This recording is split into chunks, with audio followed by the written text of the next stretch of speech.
코인 시장을 구원할 새로운 대테마가 등장했는데요. 과연 시장의 넥스트 사이클을 만들어줄 수 있을지 귀추가 주목되고 있고요. 재밌는 점은 지금 불어오는 이 새로운 바람의 기폭제가 된 게 바로 스페이스 X 상장이란 점인데요. 안녕하세요, 영클리이고요. 요새 코인 시장 투심이 역대 최악이죠. 이 와중에 스페이스 X의 상장 덕분에 단숨에 거래량이 수백 프로 폭등한 섹터가 나왔는데요. 바로 토크나이즈드 에쿼티, 토크나 증권 섹터고요. 작년 말에 SEC가 규제를 풀어줘서 이제 막 시장이 형성되고 있는데 지금 대부분의 거래는 스페이스X, 토크나 증권에서 터지고 있고 그 거래의 대부분이 솔라나에서 터지고 있는데요. 표에 연두색이 솔라나인데 보면 다른 체인, 이더리움이나 베이스, BNB 다 합쳐도 점유율이 미미해서 보이지도 않죠. 현재 솔라나는 토크나 증권 시장을 90% 이상 점유하면서 이 극 초기 시장을 독점하고 있는데요. 이유는 길게 설명할 건 없죠. 솔라나의 반의 반만큼이라도 성능이 나오는 블록체인이 없기 때문에 솔라나로 거래가 몰리는 건 당연하고요. 뭐가 됐건 솔라나에서 거래가 폭발한 건 한 건데 중요한 건 지금 이 트렌드를 솔라나에 어떤 팀이 주도하고 있냐인데요. 백팩 팀이 주도하고 있고요.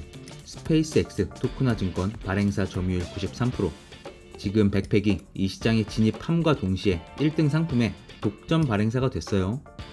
백팩 말고도 밑에 보면 다른 발행사들, 엑스스탑, 온도 이런 친구들이 있는데요. 의미가 없어요. 지금 이 토크나 증권 시장에서 유의미한 거래량이 뜨는 게 어차피 스페이스X밖에 없고요. 그러니까 지금 상황이 스페이스X, 토크나 증권이 일바따로 대히트를 쳐서 이 토크나 증권 시장이 개화됐고 앞으로도 다른 토크나 증권이 계속 나올 예정인 그런 상황인데요. 결국엔 지금 시장을 개화시키고 주도하는 게 백팩이기 때문에 백팩 코인 가격은 날아가고 있고요. 주봉 차트인데요. 이게 코인 시장이 5월부터 박살이 나고 있는데 백팩 코인 혼자 400%, 500%까지 올랐죠.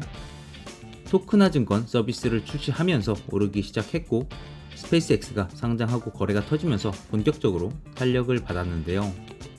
이 정황으로 미루어 볼 때 지금 이거 오를 만큼 다 오른 걸까요? 아니면 이제 시작일까요? 이 추세, 이 각도, 이 힘 모든 게 제 눈엔 이제 시작이라고 보이는데요. 사실 상장하고 실망스러운 가격에서 몇 달 횡보할 때는 저도 참 힘들었는데 백팩이 전 CFTC 임시의장을 영입하고 전 SEC 임시의장까지 영입하는 걸 보면서도 다 좋은데 코인 가격이 못 오르니까 이런 비싼 사람들 연봉 줄 돈으로 차라리 자기들 코인이나 바이백해서 가격 먼저 좀 살려놓지 이런 생각도 들었고요. 코인 가격이 빠졌는데 전통 업권 사람들을 계속 내려오는 게 과연 맞는 방향인가 의구심도 들었는데요. 결과적으로는 백팩팀의 선택이 지금 좋은 결과를 만들어냈죠. 전통 금융과 크립토를 이어주는 그 사이에 존재하는 극소수의 플레이어가 됐으니까요. 이제는 백팩의 정체성을 한 단어로 뭐라고 말해야 할지 참 애매한데요. 백팩을 처음 듣는 분도 계실 테니까 백팩은 일단 지금은 그냥 코인 거래소라고 생각하시면 돼요. 코인 지갑으로 시작을 해서 코인 거래소까지 운영하는 회사고요.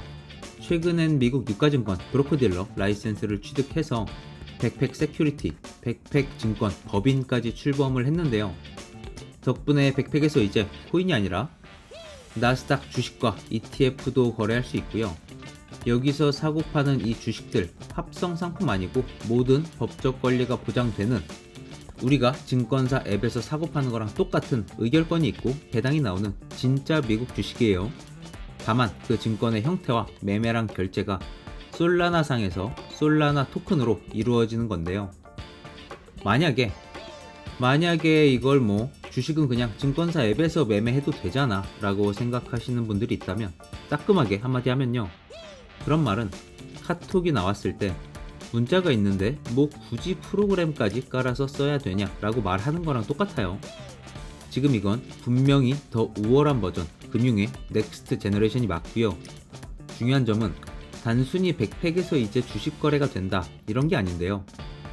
지금 백팩이 크립토를 넘어서 크립토와 전체 금융시장을 연결하는 허브, 그 지배적이고 독점적인 위치에 얼마나 빠르게 가까워지고 있는지 그 큰 그림을 이해해야 되는데 일단 토크나증권 발행사 점유율을 보면 말씀드렸듯이 백팩 세큐리티가 출범하자마자 이 시장을 장악했고요. 모두에게 익숙한 온도 파이낸스를 보면 차트 맨 밑에 검은색이거든요. 죽었죠? 물론 온도는 애초에 이더리움 프로젝트고 토크나증권에 특화된 프로젝트는 아니지만 유명세에 비해 성과를 못 내고 있는데요. 그만큼 쉽지 않아요. 그런데 백팩은 과연 어떻게 출범하자마자 온체인 주식시장을 선도하고 있을까요? 오늘 영상에서 백팩의 지난 히스토리를 짚으면서 그 과정을 설명드릴 건데요. 거기에 더해서 지금 시장은 백팩의 어떤 미래를 프라이싱하고 있길래 솔라나도 머리 받고 있는데 백팩코인 혼자 날아가고 있는지 그 부분도 말씀드리고 마지막엔 우리가 지금 할 수 있는 최선은 뭔지 어떤 포지션을 가져가야 할지 얘기해보죠. 지금 마탱이가 완전히 가버린 코인 시장이 언제 살아날지 좀 기약이 없는 비참한 상황인데요. 본체인 솔라나는 시총도 크고 유통량도 많아서 당장엔 비트가 만드는 코인 시장 전체 추세를 벗어날 수 없거든요. 이런 시장 상황이 지속될수록 유동성이 몰리는 놈한테만 계속 몰릴 확률이 높죠. 우리 엉클리 패밀리 분들은 작년에 에어드랍 작업해서 받은 백팩 코인을 대부분 스테이킹 잘 박아 두신 것 같은데요. 제 생각엔 그 물량 주먹 꽉 쥐고 한 톨이라도 더 늘려나가야지 당분간 팔 건 아닌 것 같은데요. 오늘 영상 잘 참고해서 판단하시면 좋을 것 같아요. 본론으로 넘어가기 전에 좆댓 달고 좋아요 댓글 알람 구독 한 번씩 미루지 말고 지금 꼭 부탁드리면서 이제 백팩이 이 시장의 미래가 될 수 있을지 보죠. 가장 먼저 백팩의 파운더 아르마니 페란테란 인물을 알아야 하는데요. 애플 개발자로 이력을 시작해서 그 유명한 FTX 그룹의 자회사 알라메다 리서치 스타팅 멤버 초기 개발자로 일을 했고요. 중간에 큰 뜻을 품고 나와서 백팩을 만들었는데요. 2023년 초에 매드레즈 NFT 판돈으로 백팩 지갑을 만들었고 이어서 시리즈 A 투자받은 돈으로 백팩 코인 거래소를 만들었는데요. 시리즈 A 투자자를 보면 대한민국 대표 VC 해시드도 있고 코인 시장 배후의 지배자 글로벌 마켓메이커 윈터뮤트도 있죠. 여기까지 그냥 히스토리인데 백팩을 제대로 알려면 We go big or go home, 우리는 크게 성공하거나 아니면 그냥 집에 간다 라고 외치는 파운더 아르마니 페란테에 대해 조금 더 깊이 알아야 될 필요가 있어요. 왜냐면 결국엔 다 사람이 만들고 사람이 해내는 거니까요. 남들이 보지 못한 미래를 먼저 내다보고 그곳에 점을 찍고 결국에 해내는 건 전적으로 파운더 역량이 달렸고요. 백팩 파운더 아르마니 페란테에 대해 구구절절 설명하기보다는 마침 최근에 백팩 증권을 출범하면서 트위터에 올린 글이 있어서 요거 간단히 읽어드리면 좋을 것 같아서 갖고 왔고요. 비장미가 느껴지는 이제 삼국지로 치면 제갈량의 출사표 느낌이 좀 나는데요. 쭉 한번 읽어드릴게요. 백팩 코인 TGE 이후 3개월이 지났고 한 평생처럼 느껴집니다. 거래소를 시작한 지 3년이 넘었고 한 평생처럼 느껴집니다. 처음부터 우리는 이번 사이클의 거의 모든 신규 진입자와 다른 길을 걸어왔습니다. 긴 길이었습니다. 힘든 길이었습니다. 하지만 돈의 미래를 위한 현대적인 금융기관을 구축하기 위해 우리가 걸어야 했던 길입니다. 매일 지나갈수록 우리는 조금씩 더 가까워집니다. 이건 단순히 크립토에 관한 것이 아닙니다. 주식에 관한 것도 아닙니다. 거래에 관한 것도 아닙니다. 선물 상품에 관한 것도 아닙니다. 현실 세계에서 거의 아무도 하려고 하지 않는 힘든 일들을 하는 것이며 그에 대한 지름길이 없는 것입니다. 누군가 그런 일들을 할 때에야 비로소 크립토 경제를 전통 경제와 진정으로 융합할 수 있습니다. 한 국가에 국한된 것이 아니라 전 세계 위에서요. 말하기는 쉽습니다. 실행하기는 어렵습니다. 젠장, 우리는 3년 전에 사업을 합법적으로 서비스하고 은행 계좌를 개설하기 위해 일본으로 이사했습니다. 우리는 이 사업을 한 사이클 안에 구축하는 것이 아니라 평생에 걸쳐 구축하게 되어 행복합니다. 백팩 세큐리티를 롤아웃하면서 우리는 수년간 준비된 이정표들을 달성하는 몇 달에 걸친 릴리즈 사이클을 시작합니다. 그리고 그것들을 전 세계와 공유하게 되어 더할 나위 없이 기쁩니다. 오늘날 백팩은 당신의 브로커리지, 거래소, 그리고 지갑입니다.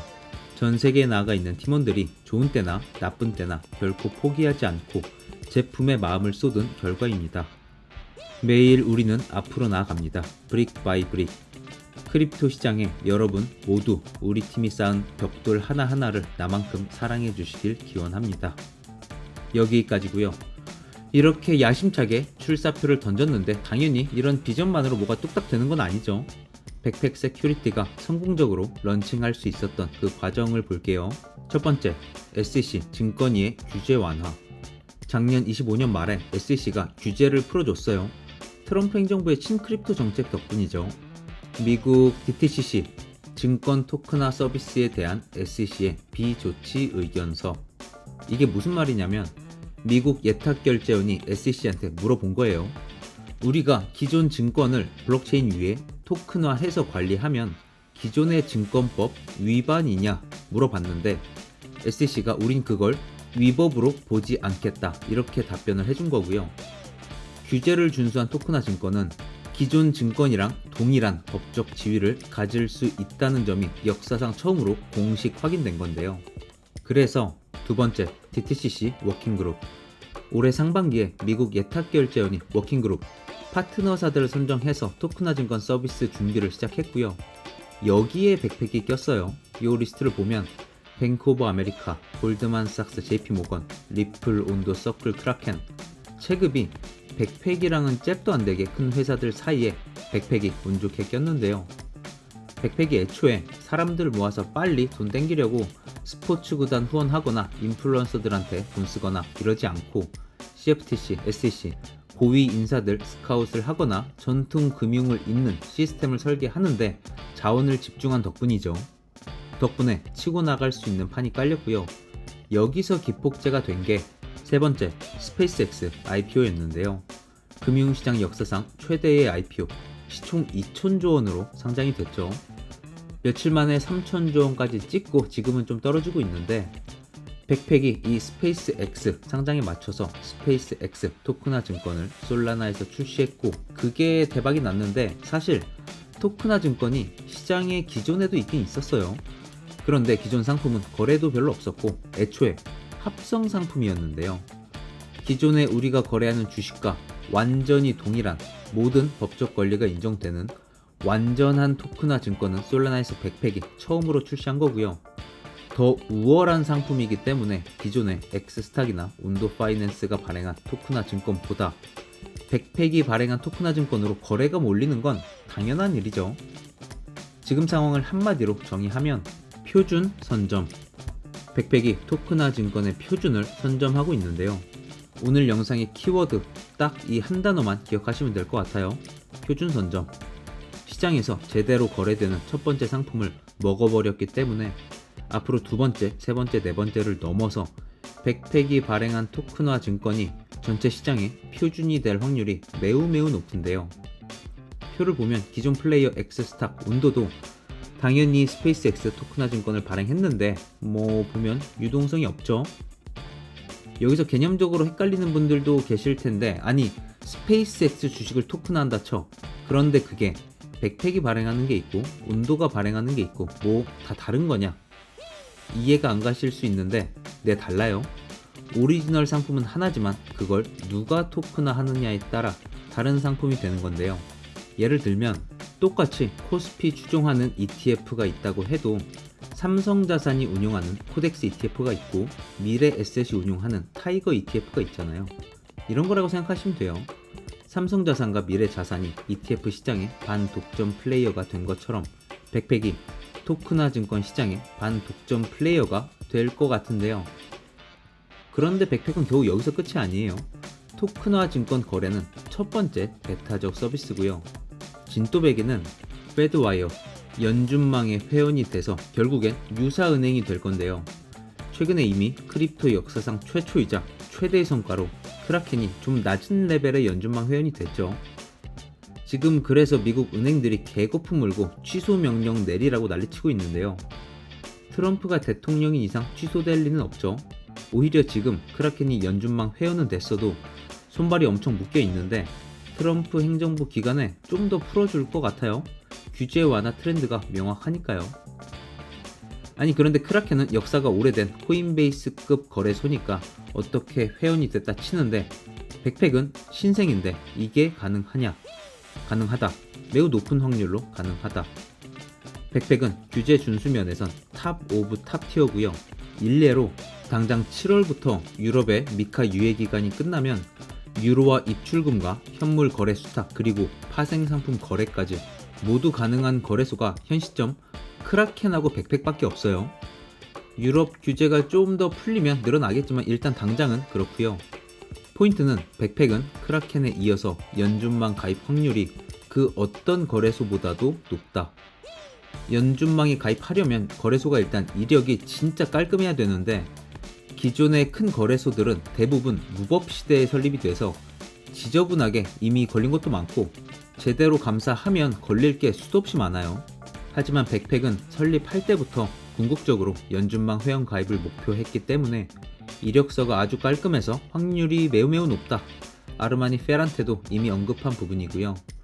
백팩이 크라켄에 이어서 연준망 가입이 성사되고 지금은 회원이 돼도 직접 송금 권한밖에 없지만 이거 조금만 더 풀리면 백팩은 이제 코인 거래하고 주식 거래하는 단순한 매매 플랫폼을 넘어선 그 어떤 무언가의 현대적 금융기관이 될 확률이 진짜 높다. 그리고 그게 멀지 않았다. 10년 뒤의 일이 아니라 2년, 3년 뒤의 일일 수 있다. 라고 여기까지 정리드리고요. 지금까지 백팩 파운더와 간단한 히스토리, 어떻게 토크나 증권 시장의 표준을 선점하고 있는지, 그리고 궁극적인 비전이 뭔지 말씀드렸는데요. 제가 백팩을 하루 이틀 말한 건 아니죠. 작년부터 제 채널에서 백팩코인 나중에 돈 주고 사지 말고 에어드랍 작업해서 한 푼이라도 싸게 타먹자고 영상을 많이 올렸었는데요. 이때도 확신이 있었고 지금은 더 큰 확신이 있지만 사실 세상 일 모르는 거죠. 코인이 막 출시됐을 때만 해도 코인 시장 자체가 예상과 달리 너무 무너져 있었고 백팩 코인 가격도 부진해서 머리가 좀 뜨거웠는데요. 다행히 탄력이 붙으니까 지금은 쭉쭉 가고 있어서 다행인데 요새 보면 백팩 코인은 점점 시장 분위기를 무시하면서 독자적인 무빙을 보여주고 있고요. 그 이유는 이렇게 코인 유틸리티를 잔뜩 붙여서 실수요를 만든 것도 있지만 이건 사이트에 잘 나와 있으니까 직접 보시고요. 더 중요한 건 토크노믹스죠. 하이퍼 리퀴드한테 영감을 받았을 텐데 백팩코인 토크노믹스의 핵심은 중간 엑싯 물량은 없다. 우린 리테일을 엑싯 창구로 이용하지 않는다. 우리는 너희를 믿을 테니 너희도 우리를 믿어라. 너네가 안 팔면 안 떨어진다. 가격은 너네가 만드는 거다. 이건데요. 현재 백팩의 유통 물량의 100%, 모든 유통 물량은 백팩을 실제로 이용해온 백팩의 비전을 믿고 미리 투자한 리테일 유저들한테만 분배되어 있고요. 표를 보면 현재 전체 코인 물량의 25%가 유통 중인데 지난 1년간 백팩 거래소에서 에어드랍 작업을 한 유저들한테 뿌려준 물량이죠. 앞으로 대략 1년, 2년 동안 나머지 37.5%를 더 뿌려줄 텐데요. 그래서 지금 우리한테 중요한 건 이 남은 37.5%를 받기 위해 아마도 조만간 시작될 에어드랍 작업에 다시 참전할 거냐 말 거냐 그걸 결정해야 되는데요. 코인을 그냥 사는 게 나을 수도 있고 에어드랍 작업을 해서 코인을 받아먹는 게 더 나을 수도 있어서 뭐가 나을지 비교를 해야 되는데요. 먼저 딱 말씀드리면요. 에어드랍 작업은 쉽지 않고요. 돈과 시간과 정신력이 꽤 소모돼요. 불확실성과 수고를 각오하고서라도 효율적으로 백팩 물량을 모으고 싶다. 이런 각오가 안 되신 분들은 영상 딱 여기까지만 보는 게 낫고요. 그냥 백팩이 좋아 보이면 분할 매수하던가 기다렸다가 좀 싸지면 사던가 그냥 매수하는 걸 추천드린다고 말씀드리면서 딱 선을 긋고 에어드랍 작업 마저 설명드릴게요. 에어드랍 작업이란 걸 처음 듣는 분들도 계실 테니까 먼저 간단히 설명드리면요. 별거 아니에요. 백팩 거래소잖아요. 거래를 많이 해서 거래소에 수수료를 많이 갖다 바치거나 아니면 예치라도 많이 해서 거래소에 유동성을 제공하거나 뭐든 거래소 실적에 도움이 되는 행동을 해주면 그게 점수 매겨져서 나중에 그 점수로 코인을 받는 건데요. 에어드랍 TV랑 시범은 제가 뒤에서 구체적으로 보여드릴 거고요. 백팩 에어드랍 작업은 포인트 시스템으로 운영이 되고요. 일주일 동안 거래소를 이용하면 매주 금요일에 포인트가 분배되고 그 포인트를 나중에 코인으로 바꿔주는 식인데요. 요건 저희 맨 처음 시즌 1 실적이고요. 다 리셋돼서 주간 포인트가 0으로 나오긴 하네요. 당연한 말이지만 거래량 점수가 제일 커요. 수수료를 갖다 바치는 거니까 포인트가 압도적으로 클 수밖에 없죠. 그래서 욕심내서 포인트를 많이 쌓고 싶으면 스캘핑, 짧게 손절 잡고 고배율로 단타를 엄청 쳐야 되는데요. 그런데 에어드랍 작업에 익숙하지 않거나 시장도 계속 떨어지는데 이미 돈도 다 녹았는데 억지로 사고 팔고 해서 매매하면서까지 수수료를 많이 내기 힘들다 하실 수 있죠. 저도 마찬가지예요. 그래서 계산을 때리고 작업을 해야 되는데요. 지난 작업 기간의 데이터고요. 1라운드 땐 거래소 일간 볼륨이 평균 1에서 1.5빌 정도 나왔고요. 이때 코인 채굴 비용이 0.3불 정도 됐어요. 물론 손실 보면서 매매를 했으면 더 높겠죠. 지금 코인 가격이 0.6불 정도니까 작업을 했으면 더블 정도 난 건데 사실 대박은 아니죠. 채굴 단가 이하에서도 오랫동안 거래가 됐었고 지금 가격으로 봐도 2배가 막 대박은 아닌데요. 그래도 비트도 반토막 난 상황에서 더블 난 거면 선방했죠. 아무튼 그래서 조만간 에어드랍 작업 라운드 2가 시작되면 어떻게 해야 되냐? 저는 딱 개꿀 기간에만 할 생각이고요. 지금 에어드랍 작업 투심이 다 죽어서 초반엔 경쟁이 별로 안 쓸 것 같아요. 시작한지 모르는 사람들도 많을 거고 그래서 그냥 대기 타고 있다가 시작하는 첫날부터 작게든 크게든 작업 들어가는 게 맞다고 보고요. 언제까지 하면 되냐면 거래소 사이트 가면 요 스탯 볼 수 있거든요. 일간 거래 볼륨이 1빌리언 1.5조 원 넘기 전까진 하면 될 것 같아요.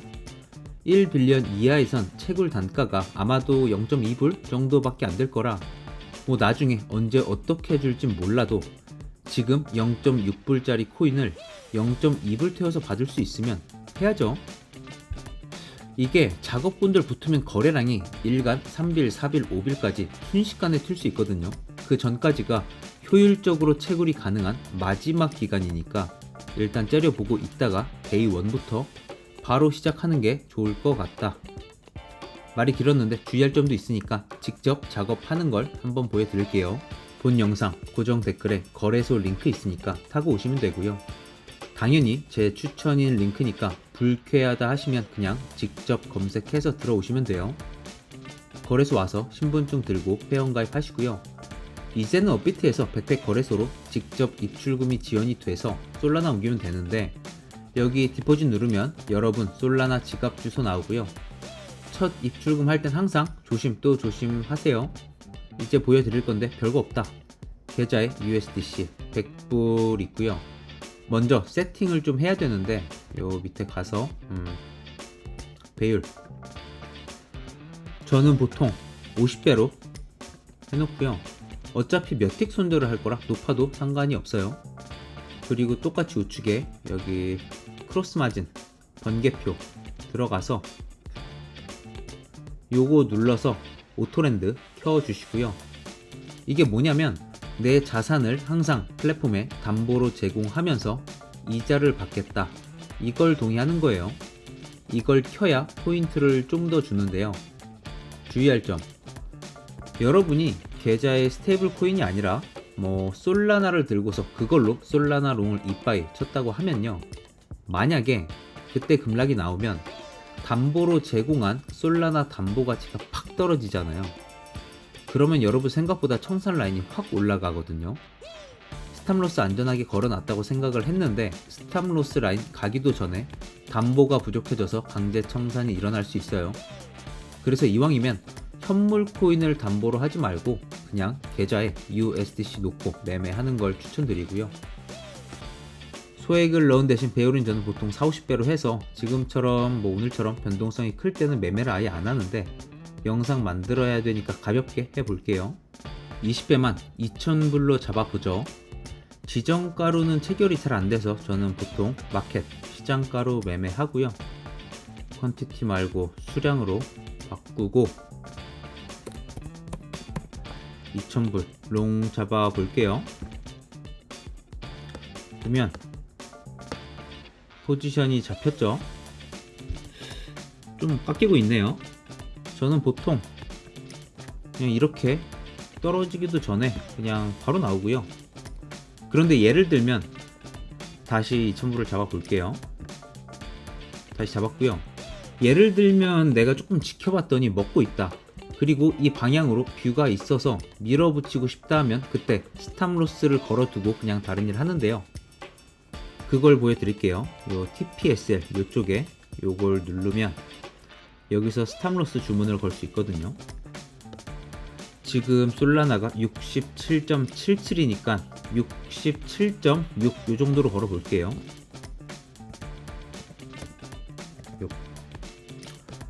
생각보다 좀 많이 까이네요. 67.66으로 해야겠다. 이렇게 걸어 볼게요. 그러면 스탑로스 주문이 들어갔고요. 오픈 오더에 이렇게 들어가 있어요. 66.66 터치되면 이제 알아서 매도가 되는 건데요. 그런데 이 주문이 몇 틱 차이나게 체결될 수는 있어서 너무 청산이랑 아슬아슬하게 걸어두시면 안 되는 점까지 말씀드릴게요. 지금 보여드린 건 소액으로 최대의 거래량을 만들기 위한 제 방법일 뿐이니까 각자 알아서 최선의 방법을 찾으시면 된다. 마지막 파트, 작업 주의점. 가장 중요한 부분이고요. 선물의 끝은 청산이에요. 선물 거래는 오직 백팩코인을 타기 위한 작업으로 접근을 하셔야 되고요. 여러분 중에 그 누구도 단 한 사람도 시장을 계속 맞춰서 선물로 돈을 벌 수 없고요. 한 번 맞추고 두 번 맞추고 100번을 맞춰도 결국엔 모든 돈을 잃어야 끝나는 게 이 게임의 본질이다. 그냥 이 시장에 보이지 않는 만유인력의 법칙이에요. 10억을 벌든 100억을 벌든 1000억을 벌든 결국엔 모든 걸 잃을 때 선물 거래를 멈추게 되기 때문에 결국의 종착역은 깡통이고요. 이런 말을 해도 사실 의미는 없는 게 이런 말을 하는 저도 선물을 10년 넘게 하고 있고 애초에 코인 하는 우리들은 다들 투기욕이 꽤 있기 때문에 그걸 참기 힘든데요. 그래도 선물의 끝은 청산이다 라는 건 알고 계셔야 되니까 말씀드리고요. 그래서 최소한의 스스로를 억누를 장치를 마련해야 되는데 애초에 절대 큰 돈을 넣지 마세요. 제가 마지막 시즌 빼곤 계속 글로벌 100등권에 들었는데요. 한 번에 1000불 이상, 150만원 이상 입금한 적이 없어요. 1000불만 넣고도 고배로 짧게 스탑로스 걸어놓고 매매하면 거래량 꽤 채울 수 있거든요. 그러니까 절대 한 번에 많은 돈을 넣지 말자고 끝으로 말씀드릴게요. 긴 영상 시청해 주셔서 감사하고요. 백팩에 대해선 제 채널에 백팩 재생 목록이 따로 있으니까 더 궁금하시면 가서 보시고요. 아직 에어드랍 시즌에 대한 공지는 없는데요. 공지 나오면 제가 바로 텔레방에 올려드릴 테니까 아직 안 들어오신 분들은 영상 고정 댓글에 링크로 들어오시면 좋을 것 같아요. 오늘 영상 여기서 마치고요. 엉클리였고요. 시청해주셔서 감사하고 다음 영상에서 뵙죠.